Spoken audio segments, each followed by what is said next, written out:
जगन्नाथ सांग मैंने आपण मान को आम घर का खाना कुकिंग चैनल को बहुत बहुत स्वागत। आज आम माछ बेसर रेसिपी देखा। एथपाई सब कौन सामग्री आवश्यक ये लिखाई देखने चलते देखा आज रेसिपी। प्रथम माछ नहीं जी हलदी लुण ए गोलदेवे तापर गोटे कढ़ई बसे ए तेल ने सोरिष तेल नवा तो ये तेल नहीं सारापर जो आम माछ गुड़ को गोल रखते भाजी ना गोटे गोटे कर पकेबे।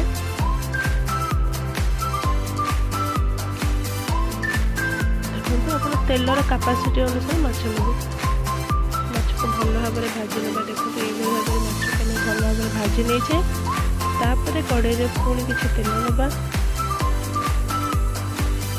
तापर आम तेजपत्र पकेबा तापर कटा होता किसी पियाज पकेबा तापर कटा होता पियाज को भल भाव में भाजी नवा। पियाज टी भल भाव में भाजी सारा पर आम टमाट काटिक रखीदा ताको पकईदे तापर भल भाव में भाजी नवा। तापर ए सीझे लुण आड करवा आपण टेस्ट मुताबिक लुण पकेबे तापर किसी हलदी पकेबा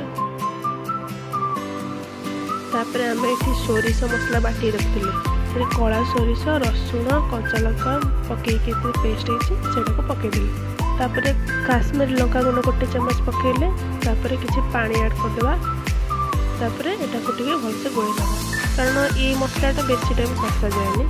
तापर मसला भल भाव में फुटी आसानी एम जो माछ रखी पकईदे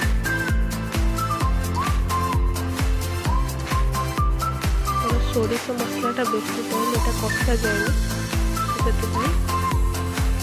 माछटी पकई सारे भल भाव में गोलदेवा। तो माछ गोल सारापर फुटा छाड़ीदे फुटीगले गरम मसला पकई लास्ट आम टे धनिया पत्र जो काटिक रखिदे ताको पकईदे। एबे आमर रेडी हो गला माछ बेसर देखो। तापर आम गोटे पात्र को गोटे जगह को अलग जगह काढ़ी नवा। तो आप भाव में बनइबे। जदि आपण मानक ये रेसिपी भल लगे लाइक करेंगे सब्सक्राइब करेंगे और कमेंट निहाती जनइबे। धन्यवाद।